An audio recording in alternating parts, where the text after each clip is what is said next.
Ya tinggal lihat ini kita mau bela yang kecil apa mau seperti apa gitu. Yang jelas kami masih tetap berpegang teguh untuk membela masyarakat menengah ke bawah. Tadi tentunya kan ada evaluasi nanti dari mana Biro Hukum. Ketika ini kembali, kami tetap akan mensuarakan lagi.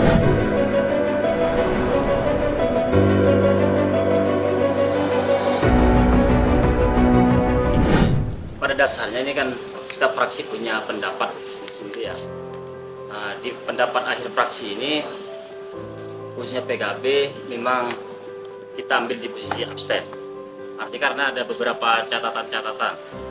Salah satunya berkaitan dengan pajak jasa tertentu yang makanan dan minuman. Dimana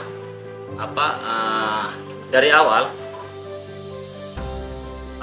usulan fraksi PKB itu di angka 25 sampai 30. Namun dengan dinamika yang ada di Pansus ternyata disepakati 15. Walaupun tetap di Pansus perwakilan PKB tetap di angka 25. Kenapa? Karena kalau misalnya di angka 15 itu banyak bakso, terus penjual nasi goreng itu akan kena. Kalau di angka 15 juta setiap harinya itu omsetnya 500 ribu. Itu omset, bukan pendapatan bukan hasil, bukan laba.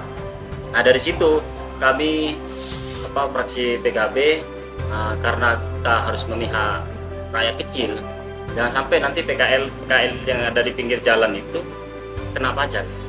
Nah, harapannya dan permintaan kami dari kemarin itu kami meminta untuk PKL itu agar zero pajak. Nah, dan ini menjadi bahan evaluasi juga harusnya untuk Bapenda agar Bapenda mengoptimalkan dalam meningkatkan pendapatan asli daerah. Kalau bicara ini kan untuk meningkatkan pendapatan asli daerah. Kalau misalnya di angka di angka 25 ini bisa masih sangat logis harusnya untuk resto, kafe kayak gitu. Kan kita ini kan yang ditargetkan adalah menengah ke bawah, jangan sampai yang ditarget Bapenda ini menengah ke atas.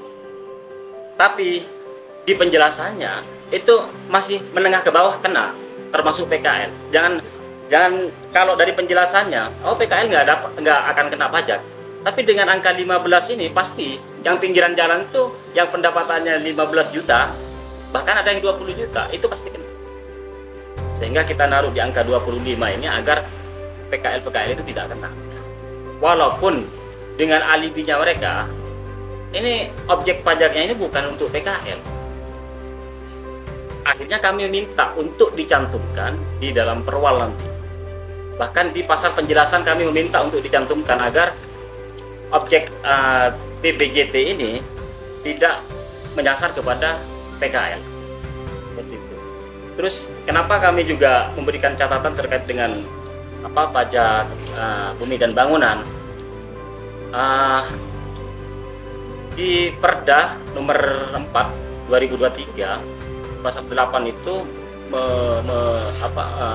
menjelaskan untuk pajak P2 itu di NJOP-nya 0,055%. Nah di tiram perda yang baru ini di PDRD ini akan menjadi 0,2%. Artinya ada kenaikan yang sangat luar biasa.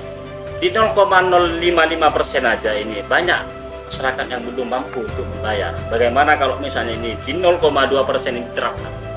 Apa nggak nambah membebani masyarakat kecil? Yang kita lihat itu adalah masyarakat kecil. Ya tentu mereka punya alasan dengan alibi ini single tarif lah.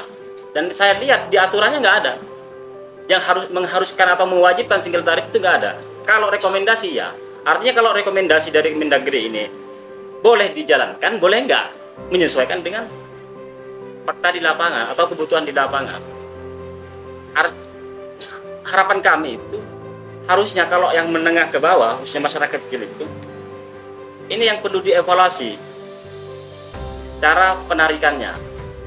Kenapa selama ini banyak kendala? Kan masih banyak yang nunggak berapa tahun, ada yang 6 tahun. ini harus dicari ini faktornya apa.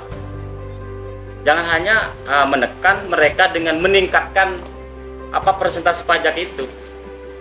Ya ini kenapa kami bersikap abstain itu dengan catatan-catatan itu. Agar ini biar dilihat itu.